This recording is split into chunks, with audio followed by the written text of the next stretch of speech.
안녕하세요, 외저씨입니다. 이번 영상에서는 최종화, 결국 도리탕의 도리는 어디에서 왔을까를 말씀드리겠습니다. 저는 이 연구를 시작하면서 계속해서 공통되는 주제를 보고 있었는데 그건 바로 복숭아도 오얀리입니다. 특히 그 중에서도 복숭아도인데요. 사실 도리란 일종의 중복 표현입니다. 리는 오얀리라고 말씀드렸는데 오얏은 자두의 순 우리말입니다. 자두의 어원은 자도로 자줏빛차 복숭아도입니다. 앵두도 어원이 앵도입니다. 앵은 벚나무 앵자고 도는 마찬가지로 복숭아도입니다. 옛 조상님들은 참 신기한 게 뭔가 과학적인 근거, 좀 더 DNA상의 근거를 얻을 수 없었을 텐데 비슷해 보이는 건 다 비슷한 한자를 썼다는 겁니다. 복숭아, 자두, 앵두, 벚지 이 녀석들은 모두 장미군, 장미목, 장미과 벚나무 속으로 공통조상이 같은 녀석들입니다. 참고로 호두도 있는데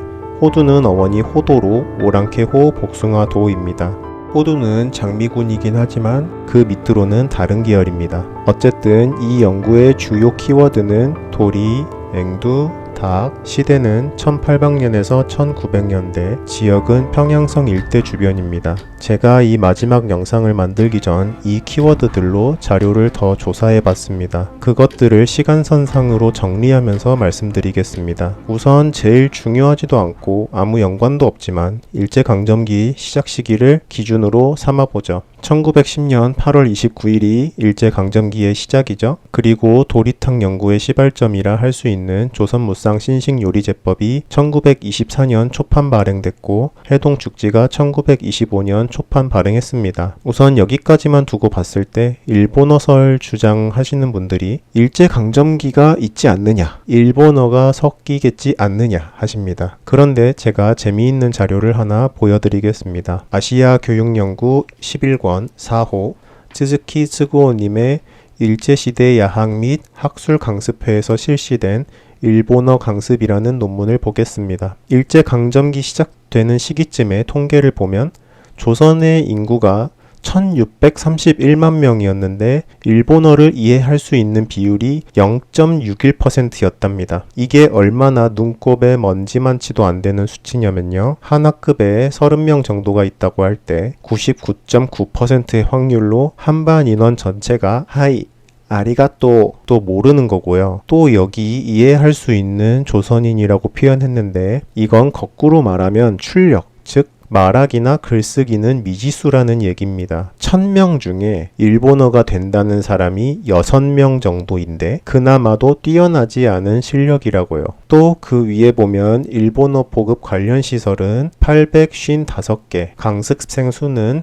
22,456명, 강사 수는 2,065명이랍니다. 당시 인구 1,631만 명 중에 22,000명이면요 0.13%예요. 사람 1000명 중에 일본어에 관심 있는 게 1명 정도라는 의미입니다. 이게 뭘 말하냐면요, 일제강점기 당시 우리 조상님들은 일본어에 털끝만큼도 관심 없었다고요. 그럼 조선무쌍 신식요리제법이나 해동죽지가 나온 1925년쯤에는 어땠을까요? 이 논문에 나온 표를 보면 1923년 당시 일본어를 해득한 조선인의 비율이 약 4%로 나옵니다. 일제 치하가 시작되고 10년도 더 넘어서야 겨우 4%로 올라옵니다. 1000명 중에 40명 정도가, 한반에 한두 명 정도 이제야 일본어 압니다 하는 사람이 나오는 겁니다. 근데 무슨 니와토리의 어원 같은 고차원적인 이야기가 나옵니까? 이제 숫자 1, 2, 3, 4 세는 사람이 갑자기 인수분해해요? 인과관계가 성립이 된다고 보십니까? 국립국어원은 연구기관이 아니라 글짓기 기관인가요? 거기다 제가 일제시기 당시에는 닭개자를 토리라고 읽지 않았을 가능성이 훨씬 크다고도 자료 보여드렸었죠. 다른 자료를 더 들어드리면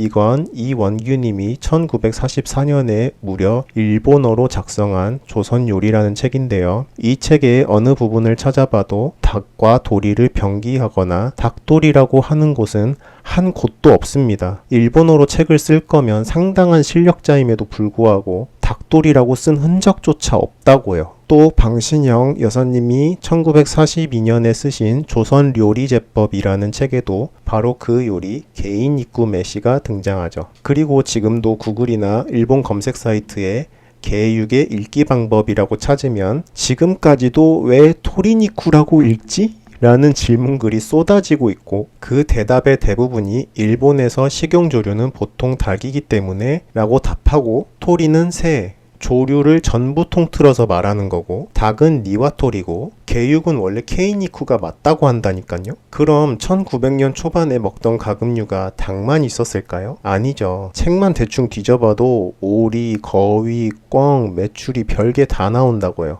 근데 일본인들마저 지금 왜 그러는지 의문을 갖는 단어를 일본어 보급률이 제로 콤마던 시대에 정말 이게 가능하다고 생각하시나요? 현대에도 모든 학교가 영어를 가르쳐도 I am 실례예요 하는 사람이 나오는데 겨우 4%의 수치로 요리명의 일본어가 섞였다고 하는 건 억지 주장이죠. 일본어설이 억지인 이유는 이쯤 하고 제가 긁어온 자료를 시간선에 배치하면서 다시 돌이라는 단어에 집중해보죠. 일단 임원경제지 정조지에 늙은 거위는 앵도나무 잎을 함께 끓이면 물러진다고 한 부분을 도리탕의 시초로 보고 있는데 이 구문도 본초강목이라는 책에서 온 내용으로 본초강목은 1600년 초반에 중국에서 나온 책입니다. 근데 제가 확인하고 싶었던 건 이 사이에 비슷한 기록이 있는가에 대한 것이었습니다. 그런데 놀랍게도 1915년에 빙허각 이씨께서 작성하신 부인필지라는 책에 조선무상 신식요리제법 도리탕과 매우 흡사한 구절이 있었습니다. 닭 늙은 것과 수탉은 앵도나무를 가로지르고 삶으면 무르고 굴뚝 밑에 기와 한 조각을 넣으면 또 그러하니라. 키워드가 완전 똑같습니다. 늙은 닭, 앵도나무, 삶기, 무른다. 혹시 기와 얘기는 무슨 말인가 하실 수 있는데 이것도 임원경제지 정조지에도 늙은 거위는 와기와 삶으면 물러진다는 내용이 있어서 계속 이어지는 내용으로 볼 수 있고요. 또 1800년대 중후반에 작성됐다고 추정되는 군악회동, 다른 이름으로는 박해통고라고 불리는 책에도 잔호대개법, 늙고 딱딱해진 닭 삶는 법, 이앵도 지교 장부 중한계, 앵도나무 가지를 교차하여 가마 가운데 깔고 닭을 앉혀놓고 기상다관 수팽지역난, 물을 많이 대어 익히면 문드러진다.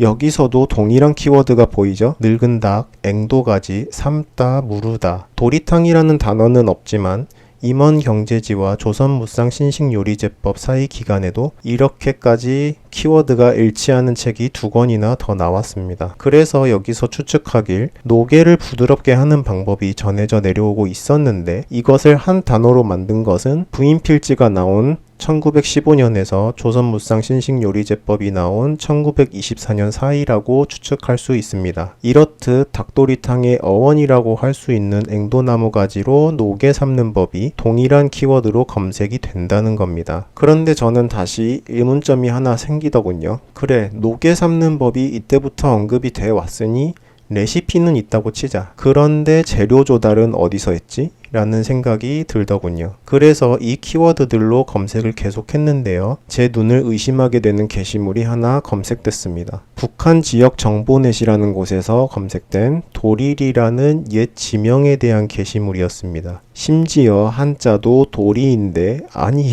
이게 진짜인가? 여러분, 제가 지난 영상에서도 말씀드렸지만 단어란 의외로 어원이 꽤 정확하게 기록이 남아있고 아무리 억지 주장 같아도 그에 대한 근거 자료가 있다고 말씀드렸습니다. 관련된 책이 한두 권도 아니고 이제 지명까지 나오는데요. 제가 하는 말이 정말 억지 같나요? 일본어 설이나 고유어 설로는 아무리 자료를 찾아봐도 아무것도 안 나와요. 어쨌든 이 지명이 실존했던 곳인지 확인하기 위해 이번엔 옛 지도를 뒤져봤습니다. 작성 연도는 미상이지만 조선 지도라는 곳에 화촌면 도릴이 확인됐고요. 북한 지역 정보넷의 기록에는 1895년에 화촌면이 신설됐다고 하니 그때쯤 지도겠죠? 1872년 지방 지도에서는 돌이라는 키워드의 지명이 2군데가 나옵니다. 그리고 이 두 지도에서 나온 굽이치는 강물, 강의 갈래 모양을 보면 동일한 지역임을 볼 수 있죠. 그렇다면 북한 지역 정보넷에서 말하는 도리나무가 많아 도릴이라고 했다는 것은 신빙성이 높고요. 이로써 재료 조달처까지 확실하며 돌이라는 단어를 이때 당시까지만 해도 썼다는 것까지 볼 수 있습니다. 또 이 지역은 현재 지도로 볼 때 조선무상 신신요리제법이 말하는 송도, 현재의 개성지역과 해동죽지 도리탕이 얘기하는 평양성 일대의 중간 지점에 위치하는 곳으로 거리상으로도 재료를 조달하기에 크게 어려움이 없습니다. 이렇게 정리된 시간선상으로 결론을 내자면 이때까지는 늙은 닭을 부드럽게 하기 위해 앵도나무 가지를 썼지만 도리탕이라는 단어는 등장하지 않았습니다. 그러나 조선무상 신식요리제법부터 도리탕이라는 단어를 썼으니 이 사이에 단어로 확립이 됐고 그 이유는 도리탕의 재료인 앵두나무 가지를 조달하는 곳인 도리리의 이름을 땄을 것으로 추측합니다. 그런데 1930년대 이후 요리서에는 닭도리탕 또는 노게 삶는 법이 등장하지 않습니다. 시대가 근대화하면서 닭고기 산업이 발전했고 달걀을 못 낳을 때까지 늙어버린 닭은 더 이상 찾아보기 어려워졌습니다. 이 때문에 노게 삶는 법이란 것 자체가 무의미해졌고 이 과정이 생략되며 이름만 남아 사람들 속에 정착된 것이 도리탕입니다. 그리고 이후 한국 사회는 해방과 6.25를 겪으며 문화와 산업이 상당히 퇴보했고 1952년 북한의 읍면리 통폐합으로 도리리라는 마을은 사라졌습니다. 이후 도리탕이라는 어원의 행적을 알 수 없게 됐지만 사람들 입에는 여전히 남아 현재까지 이르는 것입니다. 여기까지가 제가 연구한 내용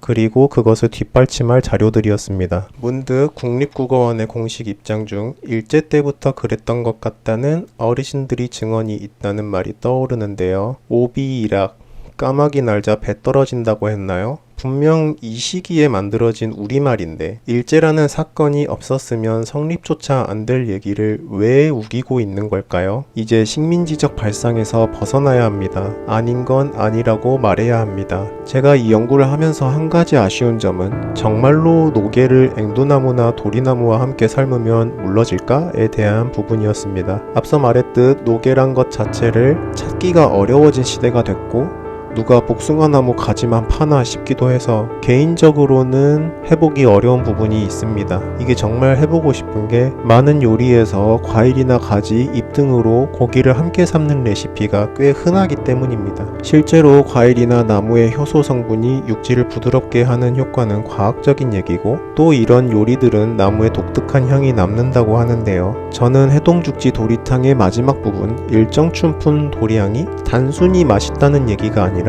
정말로 도리향이 났을 것으로 보고 있습니다. 혹시 실험해보실 요리인 계시면 영상 부탁드립니다. 이제 영상을 마무리하겠습니다. 사실 이 모든 게 제 아이디어는 아닙니다. 발단은 인터넷에서 여러 글을 검색하다가 어느 한 사이트에 자신의 박사 친구가 도리탕의 어원을 찾았다며 올린 글을 읽은 것입니다. 일본어설도 고유어설도 회의적이었던 저였기에 여기에 나름대로 더욱 살을 붙여가며 내용을 정리했습니다. 아무 증거도 없는 결과론적인 이야기는 그만하고 자료를 바탕으로 얘기했으면 좋겠습니다. 시청해주셔서 감사합니다.